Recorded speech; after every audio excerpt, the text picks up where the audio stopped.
말씀의 제목은 구원의 큰 빛. 이사야서에 보면은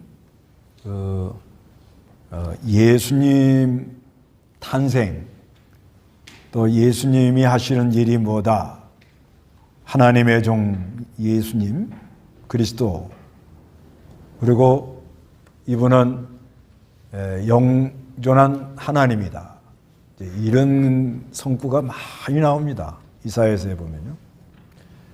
근데 오늘 이 본문은요, 예수님 탄생을 예언하는 그런 책입니다. 내용이에요. 그 이사야는 주전 한 700년경, 그냥 우리 쉽게 기억하기 좋게 주전 한 700년경에 예언한 선지자인데, 이제 정확히 말하면 주전 739년에서 685년, 그때 이렇게 활동한 선지자입니다. 그래서 이 이사야라는 말은 여호와는 구원이시다, 이런 의미가 있고요. 그래서 그리스도에 대한 말씀을 많이 이사야서를 통해서 말씀했습니다. 그리고 이사야서가 전부 66권 이렇게 보는데, 그 다음에 1장에서 39장까지는 이제 여러 가지 심판에 대해 나오고, 40장에서 이제 66장에는 이제 그리스도가 오셔서 구원해 줄 거다, 이렇게 내용이 많이 나옵니다. 그래서 이 오늘 본문은 그리스도가 오셔서 큰 빛을 비춤으로 어둠의 땅이 어두운 곳이 빛이 비춰짐으로 하나님의 그 영광을 보겠다, 그런 내용입니다. 1절 한번 읽어보시기 바랍니다. 전에 고통 가운데 있던 자들에게는 어둠이 없을 것이라. 옛적에는 주께서 스불론 땅과 납달리 땅이 멸시당하게 하셨지만 후에는 해변길과 요단 건너 이방의 갈릴리를 영화롭게 하셨다. 어둠 속을 걷던 백성이 큰 빛을 보았고 죽음의 그늘진 땅에 사는 자들 그들 위에 빛이 비쳤습니다. 전에 고통 가운데 있던 자들에게는 어둠이 없을 것이다. 옛적에는 주께서 스불론 땅과 납달리 땅이 멸시당하게 하셨지만 후에는 해변길과 요단 건너편 이방의 갈릴리를 영화롭게 하셨다. 여기서 이렇게 예언한 대로 마태복음 4장 15절 16절에 이것을 인용해요. 인용을 해가지고 어두운 곳이 이제 빛이 비춰진다, 이렇게 말씀하고 있습니다. 마태복음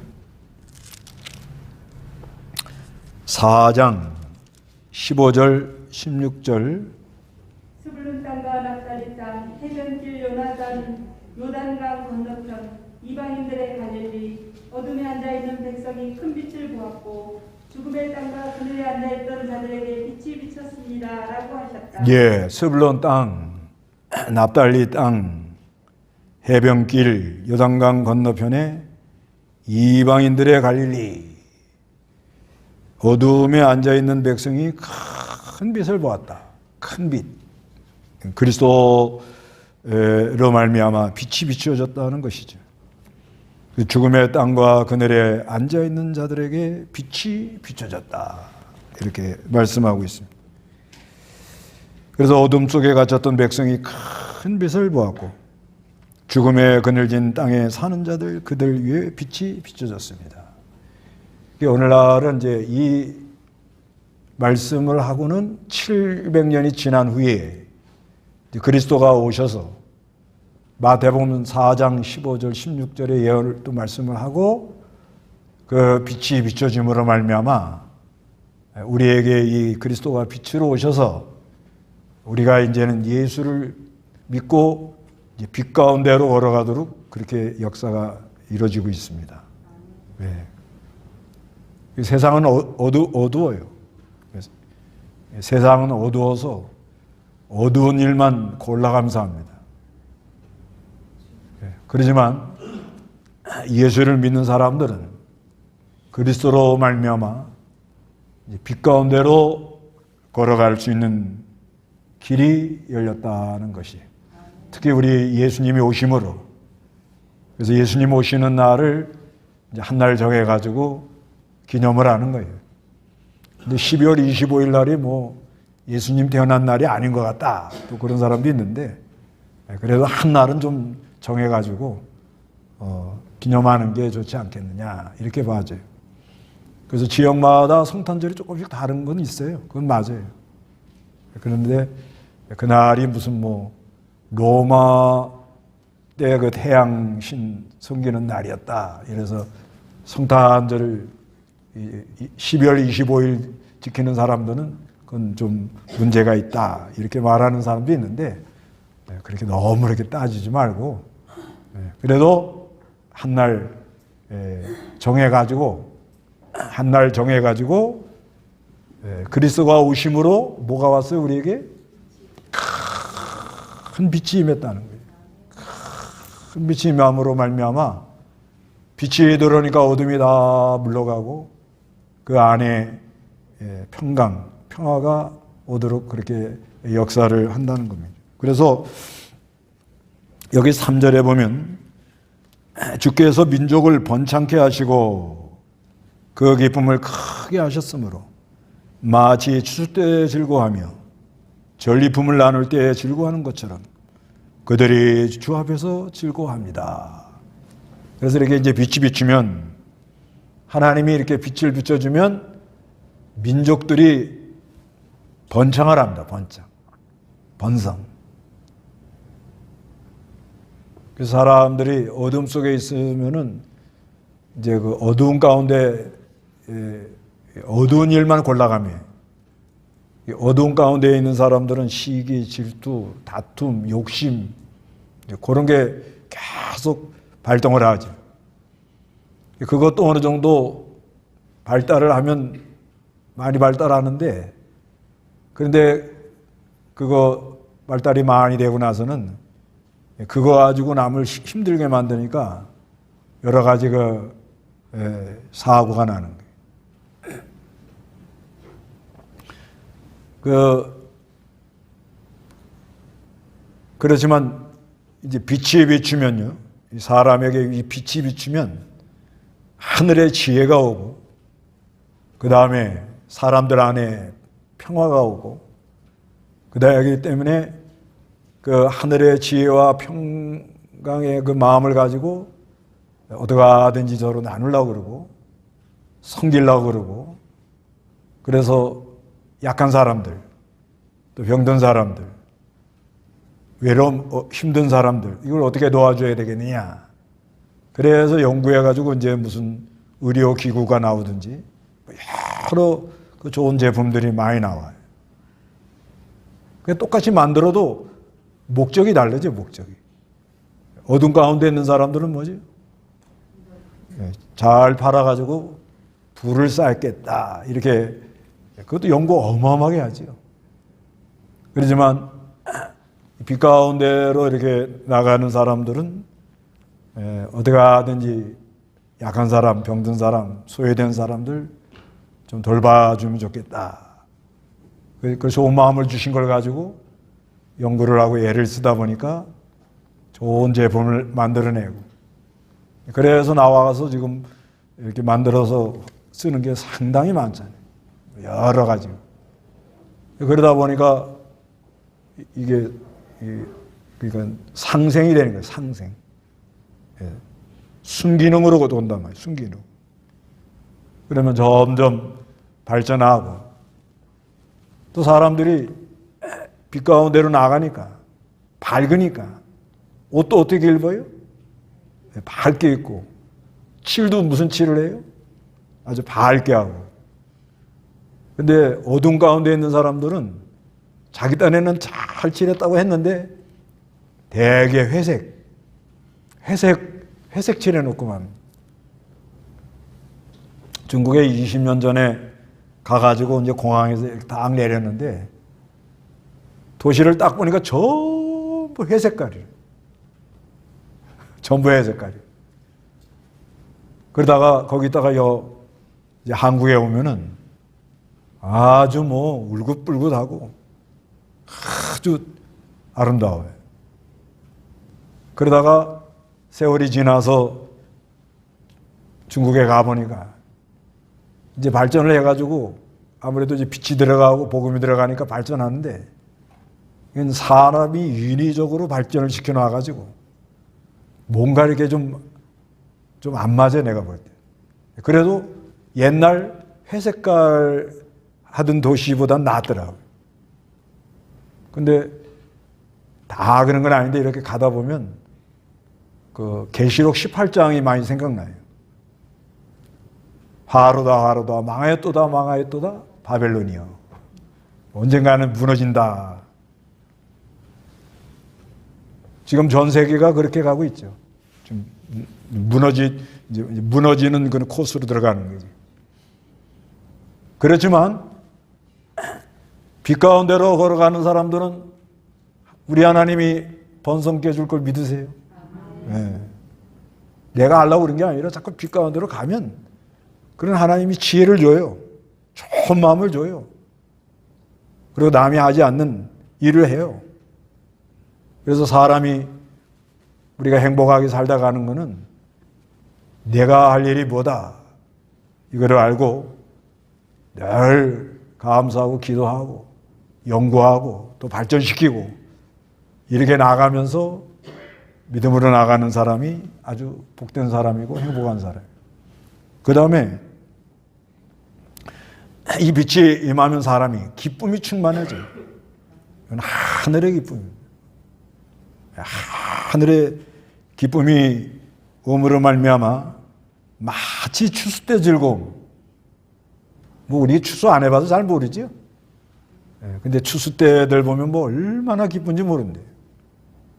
그래 추수 때 기쁨처럼 전리품을 나눌 때 즐거워하는 것처럼 그들이 주 앞에 즐거워합니다. 그러니까 이번 성탄절 다음 주지요. 다음 주에는 아주 즐거움으로 오시기 바랍니다. 한 주간 아주 빛 가운데로 걸어가므로 그리스도가 오심으로 아주 기쁘다, 즐겁다. 근데 성탄절만 기뻐하지 말고요. 우리는 항상 기뻐한다 이렇게 믿으세요. 항상. 그래서 성탄절만 연하게 하고 또 그 다음 날부터는 또 아이고 이러지 마시고 우리는 큰 빛이 비춤으로 빛 가운데로 걸어가므로 항상 기뻐한다. 그리고 4절에 다 같이 한번 읽어봅니다. 이는 주께서 그들이 지고 있는 멍에와 그들의 어깨의 몽둥이와 그 앞제자의 채찍을 미디안을 치시던 날같이 부수셨고 전쟁의 소동 중에 짓밟는 병사의 군화와 피로 물든 옷들이 불의 땔감으로 타버릴 것이기 때문이다. 멍에를 풀어준다는 거예요. 이 멍에, 이건 죄의 멍에예요. 죄의 멍에. 무거운 짐. 그래서 예수님이 그러잖아요. 수고하고 무거운 짐 진 자들아 다 내게로 오라. 이 죄의 멍에라는 거 이거 굉장히 힘든 겁니다. 한번 이 죄의 멍에가 사람한테 얹히면은 얼마나 힘든지 몰라요. 요즘 사람들이 왜 이렇게 힘들어하느냐? 왜 힘들어요? 이 죄의 멍에 때문에 힘든 거예요. 네, 다른 게 아니고요. 늘 거짓말만 하고 하지 않아야 될 행동하고 그러니까 이게 멍해가 되는 거예요. 죄의 멍해. 그래야 아주 힘들어하는 거예요. 그런데 그리스도가 오심으로 빛 가운데 걸어가므로 그 멍에 어깨에 몽둥이 앞제자의 채찍 미디안을 치던 날같이 부쉈다는 것은 미디안 군대가 쳐들어갈 때 기드온 300명 용사가 나가서 그걸 쳐부셨잖아요. 그렇게 강한 세력도 아주 강한 세력도 우리 그리스도가 오시면 뭐예요? 그 멍에를 다 풀어준다는 거죠. 앞제자의 채찍. 실제 이때 당시 이제 이게 뭐냐면 예언이거든요.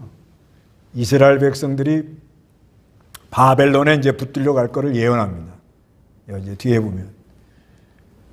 근데 그 13장부터 하면 맞네. 13장부터 바벨론에 이제 붙들려 갈 거다. 이제 예언하는데, 그런데 이사야는 이 사람이 주전 739년경 태어났으니까 약 17, 18살 한참 젊은 나이에 북쪽에서 아수르가 공격해 들어와 가지고 그 나라가 아주 이스라엘 나라가 너무너무 힘든 그런 상황을 한번 맞이했어요. 그래서 북쪽 이스라엘 나라는 주전 722년경에 망했고 이거를 다 목격한 거예요, 이사야가. 이걸 다 목격하고 나서, 그러고 나서 앞으로 또 남쪽 유다, 이사야는 그 예루살렘, 남쪽 유다 예루살렘에서 예언한 사람이거든요. 그 남쪽 유다에서 예언을 했는데 앞으로 이 유다도 하나님의 심판이 올 거다. 이거를 내다보면서 예언을 하는 거예요, 지금. 그러면서 그리스도가 오면 이제 그 원수들이 와가지고 사람을 멍에를 매어가지고 끌고 나가잖아요. 근데 그런 걸 보면서 얘기를 하는 거예요. 또 앞자자 와서 막 끌고 가면서 채찍으로 때리잖아요. 그걸 맞고 가는 걸 보면서. 그러면서 하나님이 그런 걸 보게 하면서 예언을 하도록 장차 누가 온다? 그리스도가 온다. 그리스도가 오므로 말미암아 이 죄의 사슬, 멍에, 앞자자의 채찍, 여기서 벗어나도록 그렇게 해준다. 이렇게 말씀하는 거예요. 그래서 마침내 전쟁이 이제 5절은 전쟁을 얘기하잖아요. 그 전쟁이 다 지나고 하나님이 평화가 오도록 그렇게 해줄 거다. 이렇게 말을 하는 거예요. 그러니까 이거 뭐냐면 오늘날도 우리 빛 대신 그리스도를 믿고 영접을 하면 죄의 멍에가 풀어져요. 아무리 인간의 힘으로 그걸 풀으려고 죄 짓고 망하려고 그러는 사람이 어디 있겠어요? 죄 짓고 망하려고 결심한 사람은 없어요. 근데 인간은 죄 속에서 하는 거예요. 눈만 뜨면 죄 짓는 거예요, 사실상. 뭘로 죄 짓어요? 눈으로 죄 짓잖아요. 여자를 보고 음욕을 품은 자마다 이미 간음했네. 벌써 그게 죄라는 거잖아요. 그러니까 사람은 이 죄라는 문제 때문에 평생 고민하다 가는 건데 그리스도로 말미암아 그걸 어떻게 해요? 죄의 멍에를 풀어준다는 거예요. 그리고 이 세상은 어차피 욕심 많은 사람들이 하다 보면 전쟁을 할 수밖에 없어요. 그렇지만 그런 가운데도 평화로 인도해 주신다 이렇게 말씀하고 있는데 6절에 그래서 이제 예수님에 대한 예언을 합니다. 읽어보시기 바랍니다. 한 아기가 우리를 위해 태어났고 한 아들을 우리에게 주셨는데 그 어깨 위에 통치권이 있으며 그 이름은 위대한 상담자라 전능하신 하나님이라 영존하시는 아버지라 평강의 왕이라 불릴 것이다. 그의 통치력은 확대되고 평화는 끝이 없을 것이며 다윗의 보좌에 앉아서 그 나라를 굳게 세우고 지금부터 영원까지 정의와 공의로 그것을 보존할 것이니 만군의 여호와의 열심히 이 일을 이루실 것이다. 네, 그러면서 예언을 하는 거예요. 한 아이가 우리를 위해 태어난다. 그게 장차 누가 온다는 거죠? 그리스도가 온다는 거예요. 그래서 한 아들을 우리에게 주셨는데 그 어깨 위에 뭐가 있다고요? 통치권. 그리스도에게는 통치권이 있어요. 모든 그 통치력은 확대됩니다. 그래서 평화가 끝이 없도록 7절에 그러잖아요. 평화는 끝이 없을 거고 다윗의 보좌에 앉아서 그 나라를 굳게 세우고 지금부터 영원까지 정의와 공의로 그것을 보존할 것이다. 이렇게 말해요. 근데 이 통치를 하긴 하는데 뭘로 통치하느냐? 정의와 공의로 통치를 한다는 거예요. 정의와 공의로. 그러니까 우리 예수님이 오시면 예수님이 모든 걸 통치를 하는데 정의와 공의로 통치한 정의라는 건 의롭게, 공의라는 건 공평하게. 근데 이게 무너지면 어느 시대나 어려움이 와요. 근데 세상 나라는 통치한다고 정권 잡아놓고는 자기 딴에는 하려고 하지요. 근데 그게 안 돼요. 그러니까 공정과 상식이 무너진 나라다 뭐 그래놓고 자기가 또 정권 잡아놓고 또 무너뜨려. 그러고 가는 거예요. 그 떠든다고 될 일이 아니거든. 다들 이 정권을 잡고 대통령이 되고 왕이 되면 자기가 통치하는 나라가 잘 되고 좀 의롭고 정의롭고 공평하게 해가지고 어려운 백성들 다 이렇게 잘 분배가 되고 그래도 백성들이 잘 살게 해주고 싶은 마음이 다 있을 거 아닙니까? 그 마음은 있거든요. 근데 실제는 뭐예요? 이게 안 됩니다. 안 돼요. 안 돼요. 이 교회 안에서도 어떻게든지 목사는 예수님을 힘입어서 예수님의 인도를 따라서 의롭고 공평하게 하려고 엄청나게 애를 쓰는데도 그게 잘 안 됩니다. 그게 잘 안 되면 뭐 이소리 저소리 이제 소리가 나는 거죠. 사람 모이는 데는 다 똑같다는 거예요. 그렇지만 우리 예수님이 통치하는 것은 뭐예요? 정의와 공의로 통치를 해요. 그래서 예수님이 하는 이 통치를 가만히 보면 하나님이 하는 건 참 의로우시고 하나님이 하는 건 아주 공정공평하게 하시는구나 하고 속에서 아멘 이게 나오는 거예요. 예수님이 한 것만 우리가 한 거는 그렇게 못해요. 그렇게 알고 계세요. 나는 뭐 내가 직장을 맡았다. 직장에 이제 하는데 나는 아주 모든 걸 바로 하고 공평하게 하려고 한다고. 난 잘하고 있다고. 그게 뭐예요? 자기의예요. 자기의. 근데 빛이 와 보면 빛이 쫙 들어보면 내가 이걸 좀 하여튼 누구든지 자기 맡은 일 잘하고 싶지 않아요? 힘은 들지만 뭘 하든 간에 자기 맡은 일은 내가 좀 잘하고 싶다는 마음이 다 있습니다. 직장을 가서 어떤 팀을 맡았든지 또 어떤 반을 맡았든지 팀을 맡으면 팀장, 반을 맡으면 반장, 조를 맡으면 조장. 근데 어떻게 정의와 공평으로 돼요? 안 돼요? 하려고는 하죠. 하려고 하는데 내가 지혜가 부족하고 아무리 잘해줘도 모자란 사람은 늘 모자란다 그러고 억울한 사람은 어디든지 나오고 그렇게 돼 있습니다. 그렇게 돼 있는데 근데 우리 예수님이 하는 거는 뭐예요? 정확합니다. 이건 정확해. 정확해요. 예수님이 한 것만 정의와 공평이 되는 거예요. 정의와 공평. 그리고 이 아이는 우리 예수님은 위대한 상담자라는 거예요. 옛날 성경은 기묘한 모사 그러지, 모사.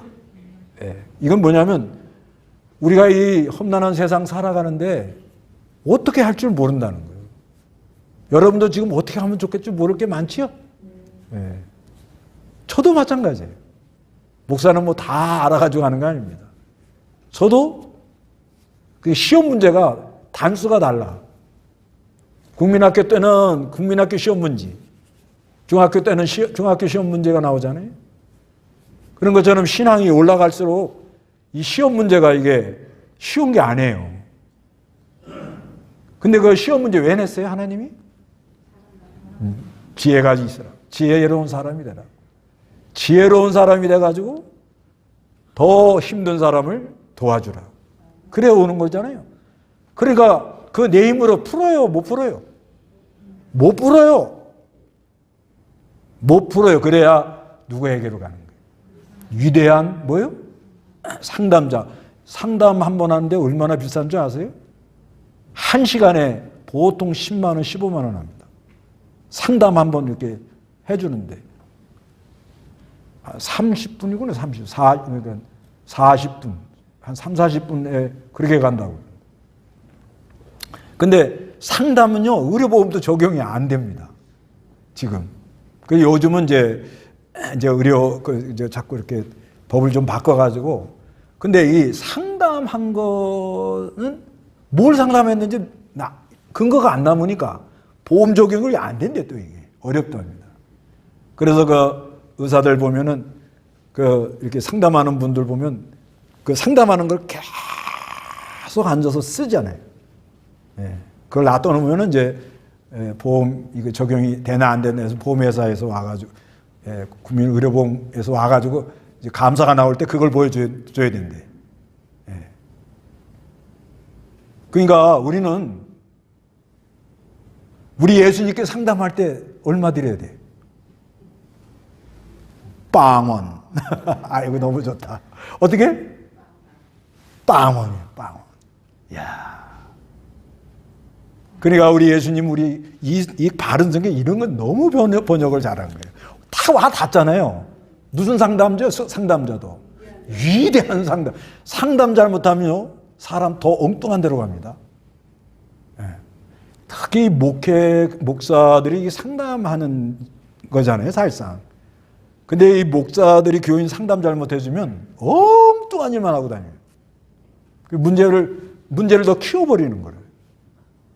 그래서 아무리 우리 목사들도 상담을 잘 해주려고 하지만 한계가 있어요, 이게. 뭐 다른 분은 어떤지 몰라도 저는 해보니까 그러더라고. 그래서 웬만하면 그냥 놔둬. 그게 아주 상책입니다. 그러면 사람은 어떻게 된지요? 깽 하면서 그러다가 언니한테도 물어보고 또 여기 가서 물어보고 저기 가서 물어보고 막 하다가 답이 안 되거든. 그러니까 하나님께 가자. 예수님은 우리의 위대한 상담자다. 이러고 가더라는 거예요. 여러분 예수님께 가서 여쭤보세요. 우리 예수님은 위대한 상담자입니다. 상담료는 빵원. 예, 이런 분이라는 거예요. 그리고 그분은 전능한 하나님이에요. 영존하는 아버지, 평강의 왕이시다. 이렇게 말한다. 그래서 이 그리스도로 말미암아 하나님께는 영광, 땅에는 뭐가 와요? 예, 누가복음 보세요. 누가복음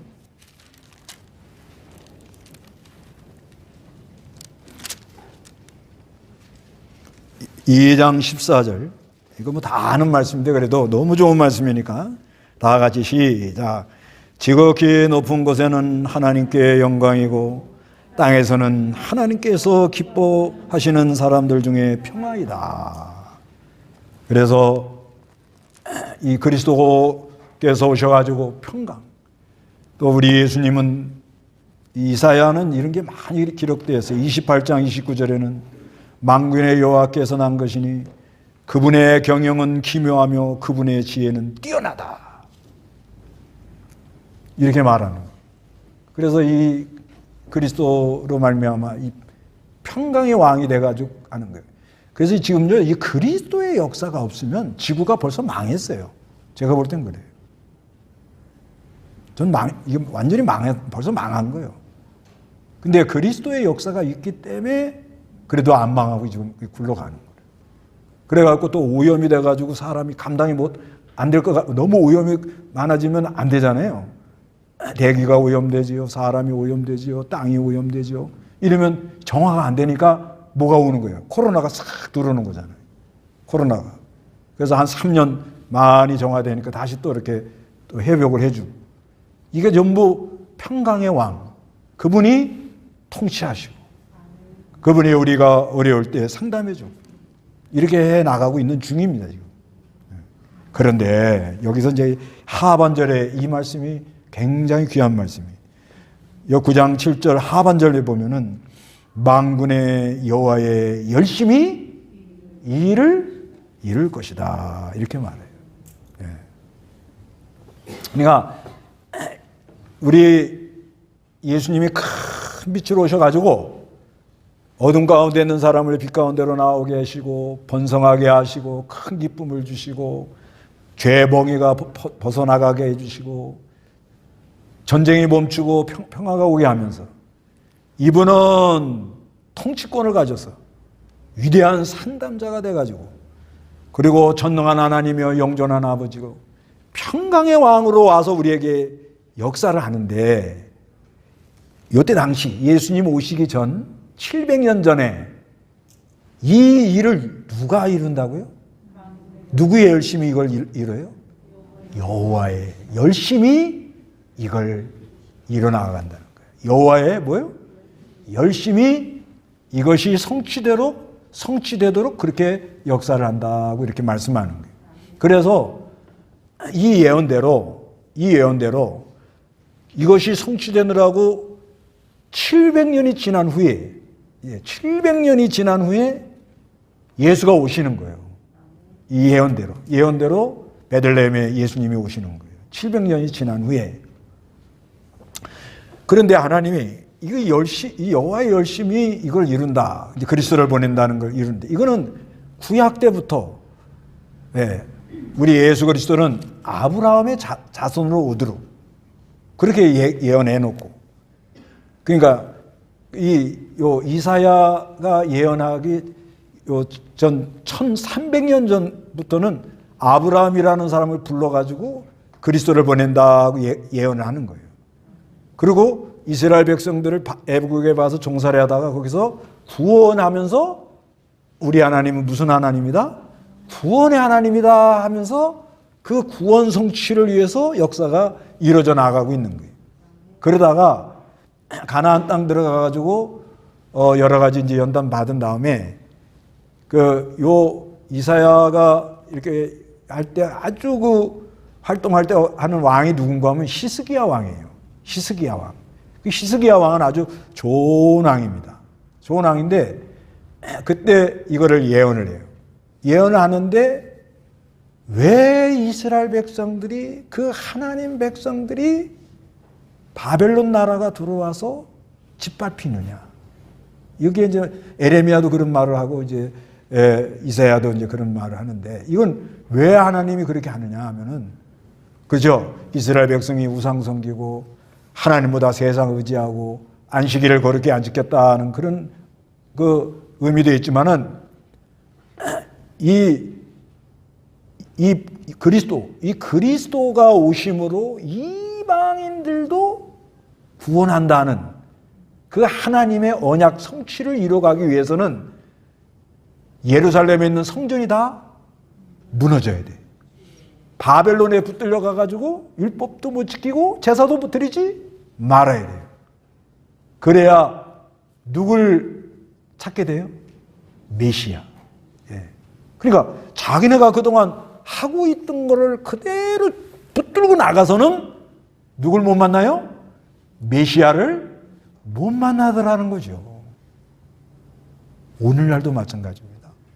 오늘날도 내가 알고 있는 이 사고방식, 내가 알고 있는 지식, 이거를 붙들고 있으면 누굴 못 만나요? 메시아를 못 만나면 이때까지 말한 거 다 그림의 떡이요. 분명히 우리 예수님은 큰 빛이시고, 이분이 오시면 어둠이 물러가고 번성하고 기쁨이 충만하고 죄의 멍에가 풀어져 나가고 그 안에 평강이 와서 위대한 이 상담자로 이분이 통치함으로 정의와 공평이 이루어져 나가면서 전능한 하나님이며 영존한 그 하나님이 나의 주요. 그래야 되잖아요. 그런데 내 생각이 딱 사로잡히면은 알긴 알아도 그것이 뭐예요? 그림의 떡이라는 거예요. 25일 날 예수님 오셨다고 성탄을 기념해도 형식이에요. 형식. 그래서 이 하나님의 열심히 이걸 이루는 게, 아니 하나님이 그렇게 열심히 특심하시면은, 그러면 하나님 섬기는 이스라엘 백성들은 보호해줘야 되지 않습니까? 그렇게 항변할 수가 있어요. 그런데 13장에 누가 쳐들어와서 이제 붙들려 간다고 그래요? 바벨론이 와서 이 백성을 끌고 나간다는 거예요. 그래서 오늘날도 우리가 그리스도를 바로 알고 영접하려면 의식적인 거, 형식적인 거, 내 주관, 이게 다 깨트려야 돼요. 그 누가 깨줘요? 누가? 예, 그렇죠. 하나님의 열심히 깨고 있다. 이렇게 믿으세요. 예. 이게 하나님 열심이에요. 지금 내가 당하는 형편, 내가 된 처지 전혀 이해가 안 되고 전혀 시험 문제를 받았는데 답을 못 써. 그러시죠? 예. 그래서 지금 이렇게 나오신 거예요. 답을 못 쓰니까 답 잘 쓰는 사람은 나올 필요 없어요. 집에서 뭐 탁탁 뭐 요즘 AI가 나 가르쳐 주니까. 근데 우리는 답을 못 쓰니까 뭘 해야 돼요? 예배를 해야 되겠구나. 예배를 해야 되겠구나. 그래 나오는 거거든요. 그래서 예배를 하면서 하나님이 그 답을 가르쳐 주거든요. 그러니까 우리가 깨져나가는 것도 누가 열심히 하는 거예요? 답을 가르쳐 주는 것도 누가 열심히 하는 거예요? 확실합니까? 이번 성탄절은 그런 성탄절이 돼야 되는 거예요. 아셨죠? 네, 그런 은혜가 여러분에게 있으시기 바랍니다. 네, 다 같이 기도하겠습니다.